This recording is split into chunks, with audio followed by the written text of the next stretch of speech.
जय जगन्नाथ दर्शक बंधु आपण मानक मो यूट्यूब चैनल स्वागत। आज गोटे बड़ खबर जहाँकि आज 17 तारिख आज सुभद्रा टंका मिलवा जाऊँगी और बहुत खुशी खबर। किंतु बहुत माँ मौसी भौणी मैंने मन दुख कर कारण जो 1 टंका मेसेज समति के आसाला आसी ना। अरे आसने एत मन दुख कर किसी ना। देख सिस्टम चेक करने आमर काली उपमुख्यमंत्री प्रभाती परिड़ा कहते आम देखुलु पैसा जाऊँच कि ना। जो मैंने रेजिस्टर कर सारे टंका को जाऊँच कि ना। आमर मंत्री कहते 15 तारिख सुधा जो मैंने आप्लाय कर सारी प्राय 65 लाख पाखापाखि आप्लाय कर आमर सुभद्रा टंका प्राय मिल। जो मानकर आसनी मेसेज से किसी व्यस्त हबार ना भी मिल जाव। कारण किसी किसी माँ मौसी मैंने कहते आमर तो बिना केएस आप्लाय करूँ सिस्टम स्लो जो कौन केएस उठी जाता तेणु आप्लाय करूँ आमर तो पेंडिंग देखा आमको देखे ना किंतु आसी प्राय लोकंर मेसेज आसी 1 टंका मेसेज आसी जो मान पेंडिंग भी थिला। तेणु आपण मैंने जदि 15 तारिख जाए 16 तारिख पूर्व आप्लाय कर आपन को मिलवा टंका आ जो मान मेसेज आसे 1 टंका से सुनिश्चित पैसा आज मिल जाव। सुभद्रा योजन प्रथम किस्ती 5,000 टंका मिल जाव। जो मैंने को मेसेज आसनी पेंडिंग देखा से माइनर भूल जदि थब ताकू कौन माफ करा जाउछ किंतु आधार कार्ड जहाँ डाटा अच्छे से डाटा अनुसार आपनकर डाटा रही दरकार जदि ताले आपन को किसी ना आप फॉर्म भी रिजेक्ट होबार ना। जो मानकर किसी भूल तथ्य देती योग्य नहीं अयोग्य से तो ऑटोमेटिक कटिव। तेणु एतेरे को कौन सी कौन सुविधा मिलबनी। तेणु आपण मैंने जदि मेसेज पाई सारी पाइब आउ प्राय 16 तारिख आज 17 तारिख अप्लाई चलती एम को मुख्यमंत्री आमर उपमुख्यमंत्री कहते जो मैंने बर्तमान अप्लाई कर जो जिते बड़े पर्यंत आमर कौन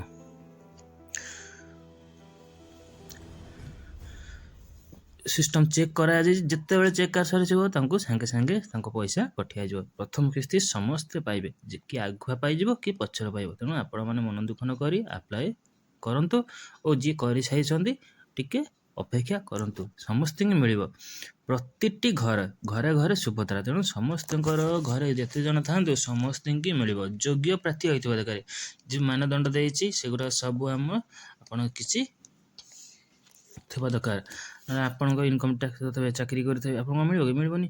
तेणु आप बयस 60 वर्ष हाँ आउ गोटे कथा जो मानकर बयस 21 वर्ष कम आ 60 वर्ष अधिक से भी अप्लाई करती से कौन मिल मिलनी। तेणु से फॉर्म कौन हम रिजेक्ट हम। जो मैंने 60 वर्ष कम से मिल। तेणु आपण मैंने व्यस्त न हो सुभद्रा योजना को अपेक्षा करूँ। जो मानकर होगला से कौन खुशी रुहतु जो मैंने न पाई अपेक्षा करूँ मिल जाव। यहाँ समस्त गोटे प्रश्न जे कि आम पचर अप्लाई करूँ आमको मिल कि ना बिना केएस अप्लाई करूँ आमको मिल कि ना समस्त मिल। आमर उपमुख्यमंत्री प्रतिभा परिड़ा मैडम आमर कहते कि यहाँ समस्त मिल यह कि आग फेज पाइब कि सेकेंड फेज पाइब कि प्रथम इनस्टलमेंट समस्त को मिल 5,000 लेखा समस्त को मिल। तेणु आपण मैंने कौन असुविधा न थाई आपण मैंने अप्लाई करंतु जो मैंने अप्लाई कर रुहतु जदि कौन मेसेज फेज आसनी टे बैंक टे चेक कर दिखाँ। ये कौन फ्रॉड कॉल को विश्वास करनी कि कह आपको टंका आसनी आप गोटे ओटीपी पठाऊँ ये क्लिक कर दियो ना ओटीपीटा दे दियो आप पैसा ना एमती विश्वास करते ना कारण ये फ्रॉड हो फ्रॉड को जमा केवे विश्वास करते ना। जदि कौन असुविधा आसी टे जाए जनसेवा केंद्र टे पचारि दिंतु आउ टे बैंक जाकि ब्रांच रे टे पचारि दिंतु आमर ये सब अच्छी तो केएससी आधार सेडिंग टे पचारि दियो जदि हैनी टे कर दियो पैसा सांगे सांगे आसो जदि न होती कर दियो जदि होती ठीक अच्छे आपको अपेक्षा करा पड़ो जहाँकि सी फेज वाइज केत 65-70 लाख पिला आम माँ भौणी मैंने पकई से कौन मिलवा एत कष्ट कि धीरे धीरे सी करेंगे ना एक संबंधी कौन देवे। तेणु से 1 टंका ना जो देते से गोटे ट्रायल एंड एरर माने देखुले पैसा ठीक ठाक जाऊँ नहीं बाट मारणा होनी बाट मारणा मान जनक आण जनक कालिया योजना जनक ना अकाउंट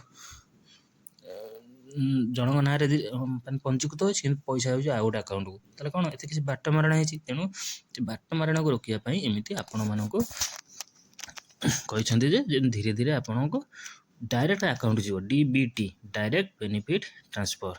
ତେଣୁ ଆପଣମାନେ ଏଥିପାଇଁ ବ୍ୟସ୍ତ ହୁଅନ୍ତୁନି, ଖାଲି ଟିକେ ଟିକେ ମଝିରେ ମଝିରେ ଆକାଉଣ୍ଟ ଚେକ୍ କରନ୍ତୁ, ଯଦି ମେସେଜ୍ ଅଛି ମେସେଜ୍ ଦେଖନ୍ତୁ, କିନ୍ତୁ କୌଣସି ମେସେଜରେ ରିପ୍ଲାଏ ଦିଅନ୍ତୁ ନାହିଁ କି OTP କାହାକୁ ଦିଅନ୍ତୁ ନାହିଁ।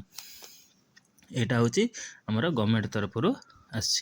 ତେଣୁ ଆପଣମାନେ ଯଦି ବ୍ୟସ୍ତ ହୋଇପଡ଼ୁଛନ୍ତି, ତେଣୁ ଘରେ ଘରେ ସୁଭଦ୍ରା ଯୋଜନା ସମସ୍ତଙ୍କୁ ମିଳିବ। ତେଣୁ ଆପଣମାନେ ବ୍ୟସ୍ତ ନ ହୋଇ ପକାନ୍ତୁ। ଆଜି ହେଲା ସେପ୍ଟେମ୍ବର 17 ତାରିଖ। ମାନ୍ୟବର ପ୍ରଧାନମନ୍ତ୍ରୀ ଆଜି ଭୁବନେଶ୍ୱର ଆସୁଛନ୍ତି, ଜନତା ମଇଦାନରେ ଭାଷଣ ଦେବେ। ଆଉ ସେଇଠି କିଛି ମହିଳା ଭଉଣୀମାନଙ୍କୁ ସେଇଠି କ'ଣ ଡାଇରେକ୍ଟ ଦେବେ, ସେ ଗୋଟେ ଏକ୍ଜାମ୍ପଲ୍ ଦେଖେଇବେ।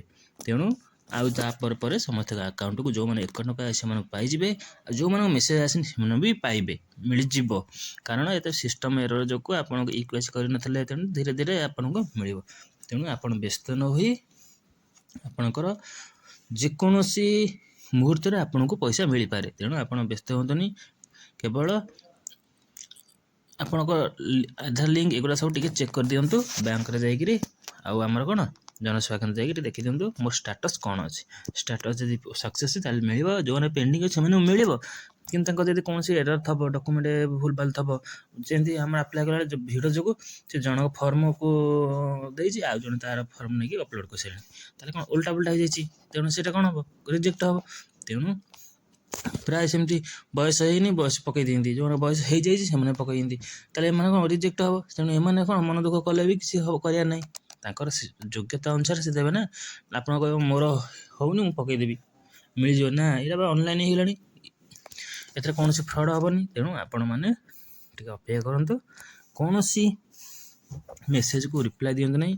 ଗତକାଲି ନିମାପଡ଼ାରେ ହେଇଛି ନା, ଜଣଙ୍କର ମେସେଜ୍ ଆସିନଥିଲା, ତାଙ୍କ ଫୋନ୍ ଆସିଲା ଆପଣଙ୍କର ସୁଭଦ୍ରା ମେସେଜ୍ ଆସିଲା ନା, ତାହେଲେ ମୁଁ ଗୋଟେ ଲିଙ୍କ୍ ପଠାଉଛି, ଏଇ ଲିଙ୍କ୍ କ୍ଲିକ୍ କରିଦିଅନ୍ତୁ ଆପଣଙ୍କୁ ଟଙ୍କା ମିଳିଯିବ। ଦେଖିଲା ସେ ଲିଙ୍କ୍ କ୍ଲିକ୍ କରିଦେଲେ ତାଙ୍କ ଫୋନ୍ ହ୍ୟାକ୍ ହେଇଗଲା, ତାଙ୍କ ଆକାଉଣ୍ଟରୁ 12,000 ଟଙ୍କା ଉଡ଼ିଗଲା।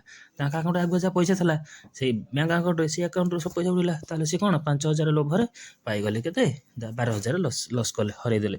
ତେଣୁ କୌଣସି ଲିଙ୍କ୍ କ୍ଲିକ୍ କରନ୍ତୁ ନାହିଁ, ଆପଣ ଧୀରେ ସ୍ଥିର ଭାବରେ ସବୁ ଆପ୍ଲାଏ କରନ୍ତୁ। Thank you. ଜୟ ଜଗନ୍ନାଥ। ଭିଡ଼ିଓଟି ଭଲ ଲାଗିଲେ ଲାଇକ୍ କରିବେ, ସେୟାର କରିବେ। ଜୟ ଜଗନ୍ନାଥ।